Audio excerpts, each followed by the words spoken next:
This is your Ryan Garcia versus Luke Campbell fight prediction.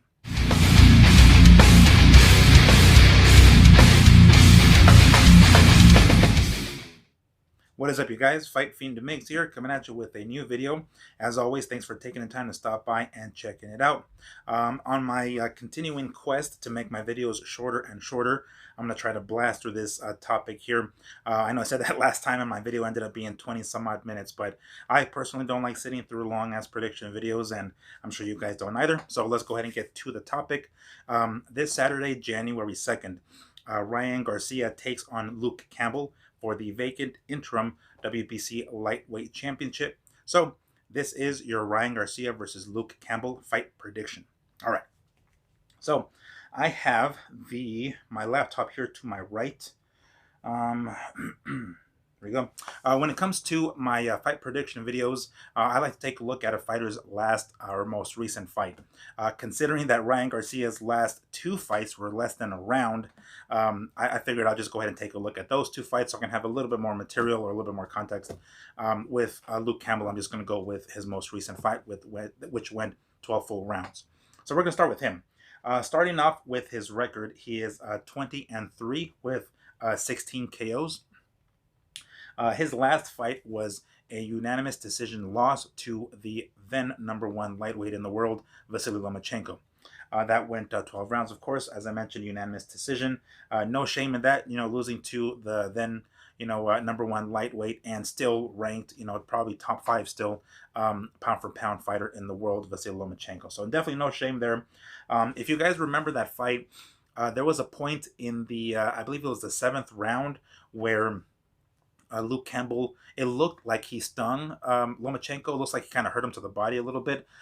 It looked almost as if like Lomachenko was lunging in, and Luke took a step back and like threw this kind of hook / uppercut to his solar plexus, and it looked like it caught him because for a quick second he flinched, and then he kind of had his back up against the ropes, and the crowd immediately noticed it and started like cheering him on, and Luke unfortunately wasn't able to capitalize on it. Vasily did his part of momentarily clinching and then backpedaling, and he recovered like a pro. So he wasn't able to take it further, and then after that Lomachenko just continued to dominate the rest of the fight, leading to that unanimous decision. There was one thing in particular that I noticed about this. Oh, by the way, this Luke Campbell is actually a southpaw. I don't remember the last time Ryan Garcia fought a southpaw, if he ever has. If he has, definitely not one as skilled as Luke Campbell. So it's going to be very interesting to see the first real, like, fundamentally sound southpaw that Garcia is going to fight. But anyway, on that topic, I noticed one thing in particular about Campbell that I wasn't too crazy about. He had this habit of lowering his lead hand, his right hand. He's a southpaw, so his power hand's back here. There were a few times where he kind of lowered his levels a little bit because Lomachenko was a shorter fighter, and he would throw. He kind of did this thing with his lead hand, which I kind of liked. Was sort of trying to be deceptive. Like, am I going to throw a jab or what's going on? I like that. I think he's going to use that against Garcia, but when he threw that left, he had this habit of like bringing his right hand down here every time he threw that left, and a few times it went pretty low, like down to like where his ribs were down here. For the reasons that I'll get to in a little bit, I'm not liking that. I don't like when you drop your left hand like that, or I guess your lead hand, I should say, especially when you throw. You're supposed to bring them back home, right? But other than that, I mean, the dude is a silver medalist from I think 2012 Olympics.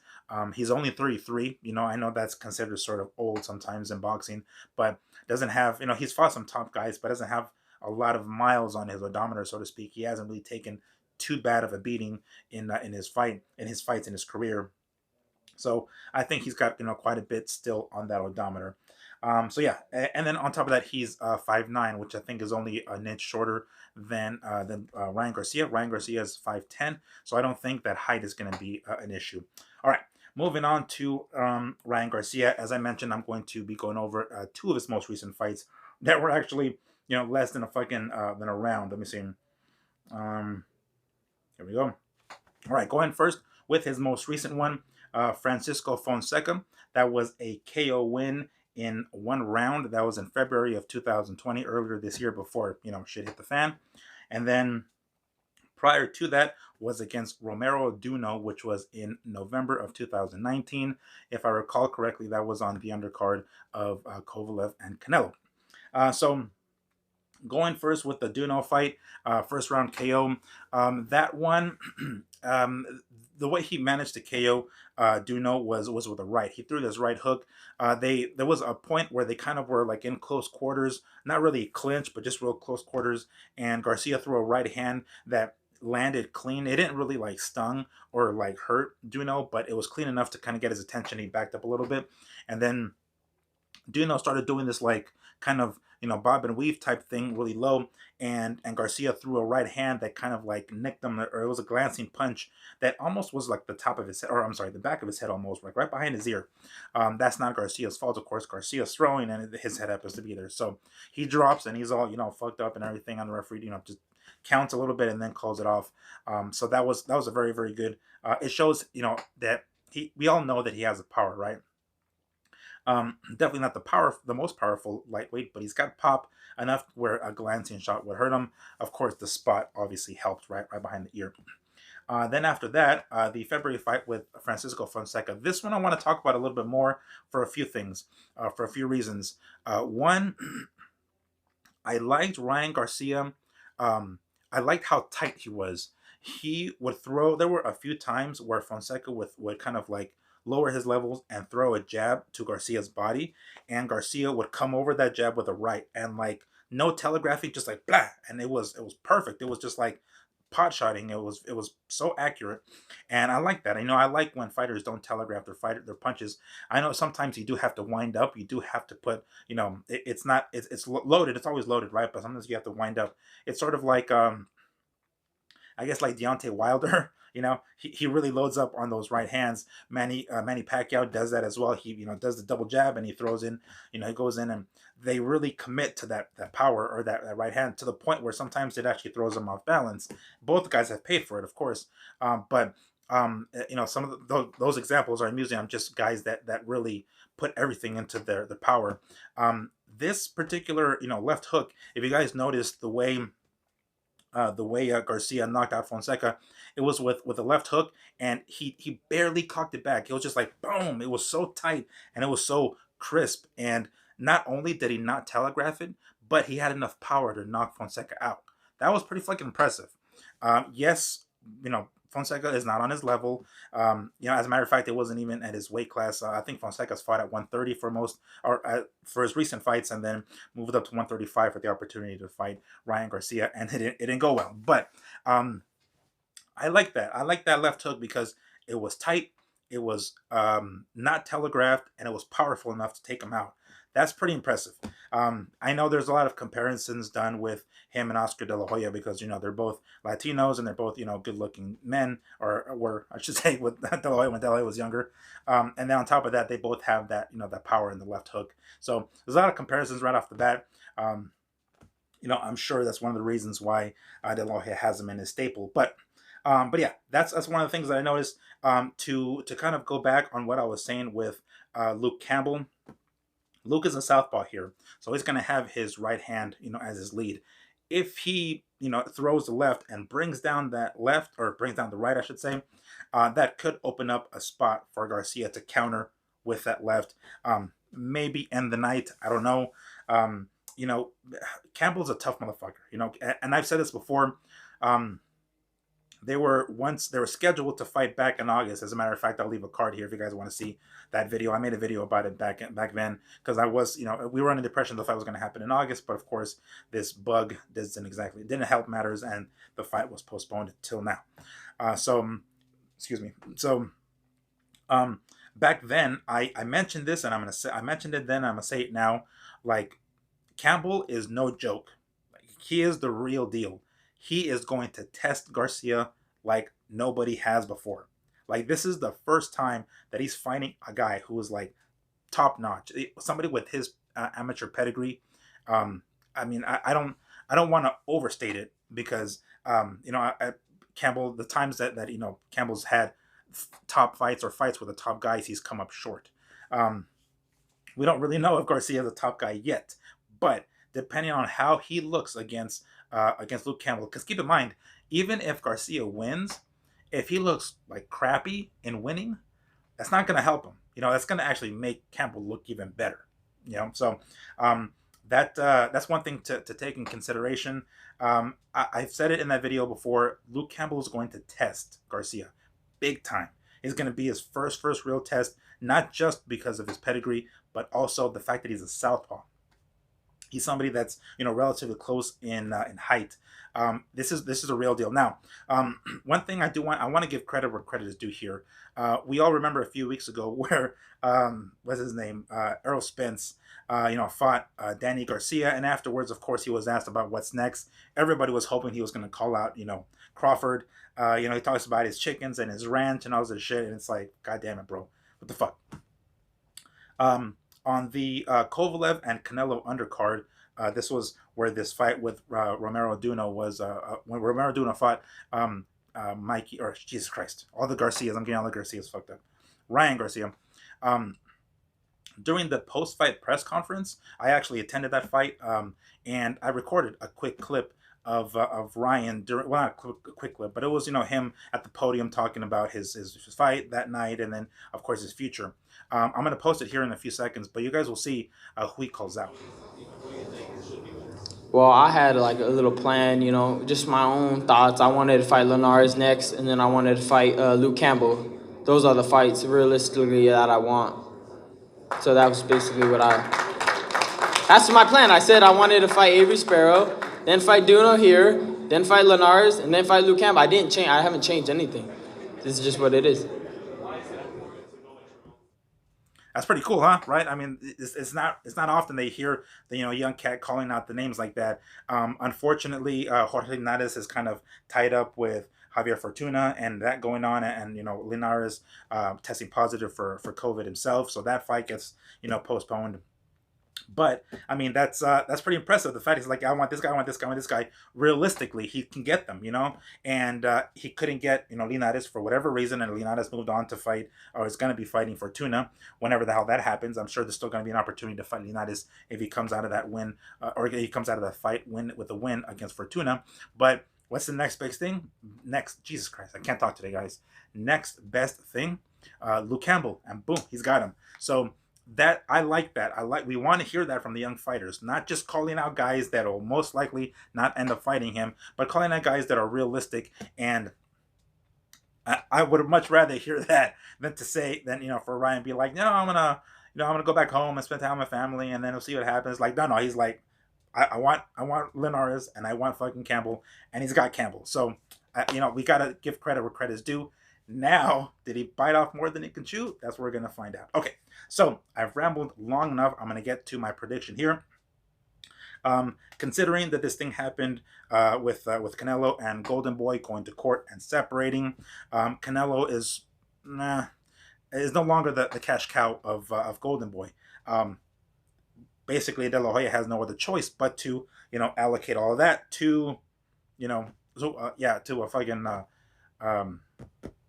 Ryan Garcia.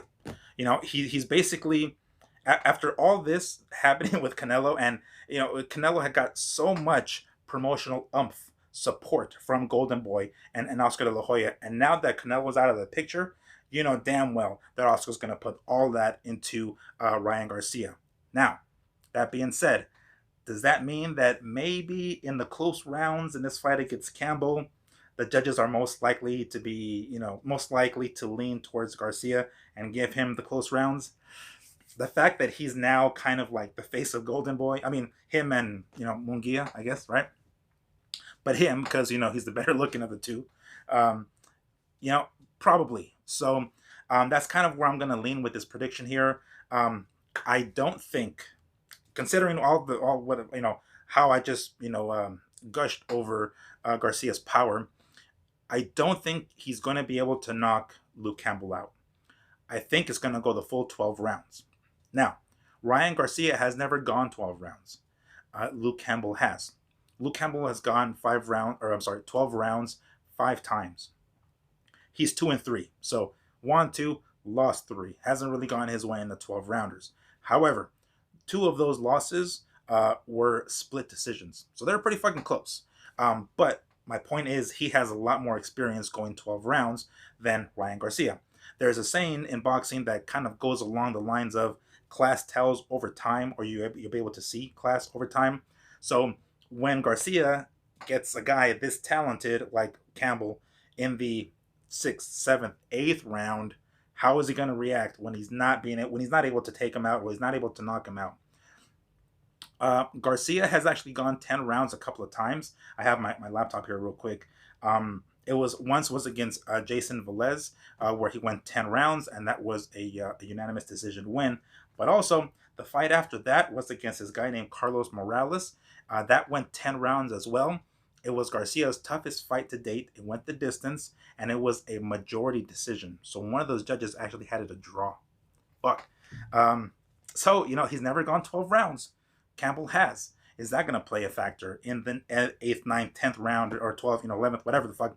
Later, the second half of the fight, when Garcia's like, damn, I can't take this dude out. He's not falling into the traps. His amateur pedigree is just, he's too fundamentally sound to fall into those traps, and he can't take him out. That's going to be interesting to watch. But, as I mentioned, I feel like the judges are going to be more inclined to give Ryan Garcia the close rounds, and there's gonna be plenty of them. So that unfair judging is gonna lead me to my prediction here. I'm gonna say it's gonna be Ryan Garcia. It's gonna be by unanimous decision. Unfortunately, at the end of the fight, it's gonna be one of those decisions I feel where when there aren't gonna be any fans. At least I don't think there's gonna be any fans in the crowd or in the arena. But fans at home are gonna be like, what in the fuck were those judges watching? There's gonna be some wide scores. Because there's going to be a lot of close rounds, and I think those close rounds are going to be given to Garcia. So I think it's going to be Garcia by 12 round. Well, obviously 12 round, but it's going to go the distance. Unanimous decision for Ryan Garcia. Is probably not going to be his best performance because, again, when you're knocking out these motherfuckers, Ryan's head got pretty big. Let's be real here. He got pretty inflated, got pretty full of himself. He was knocking out these people and celebrating like, Edgar Berlanga. That's like, I'm a fucking monster. Is like, dude, pump the brakes. You're not beating anybody yet, man. Slow down, be humble, act like you've been here before, right? So Ryan kind of got a little full of himself, and I think as I mentioned earlier, being with the Reynosos in that environment, that mature environment, I think it's gonna help him be a little bit more humble. So yeah, I think that's gonna help him in the long run. This particular fight, I just don't think he's gonna look as good because of those close rounds. So, but yeah, ultimately, 12 round unanimous decision for Ryan Garcia. Okay. Before I finish up my video, guys, as always, make sure to check out freshcleantees.com. If you happen to find anything you like, make sure to use the code MIGS15 at checkout and get 15% off of your purchase. And thank you to my newest sponsor, Tactical Soap. You guys see, a code here short momentarily on one side or the other. But if you guys, feel free to check out Tactical Soap. They are a pheromone infused soap. You guys shower anyway, so you might as well help support the channel, right? Again, at checkout, make sure to use the code MIGS10 and get 10% off of your total if you happen to find anything you like. Thank you guys. I appreciate you guys. Oh, Jesus Christ. Sorry, I'm recording in my room and some fucking bike just went by. So anyway, thank you guys for checking out my video. Please be safe. This fight is going to be Saturday, January 2nd. It's going to be after New Year, so I won't see you guys until then. So make sure to wear your mask if you guys go out and do all that good shit. Thank you once more for checking out my video. Have a happy New Year, and I will see you guys next month, next week, next year. Peace.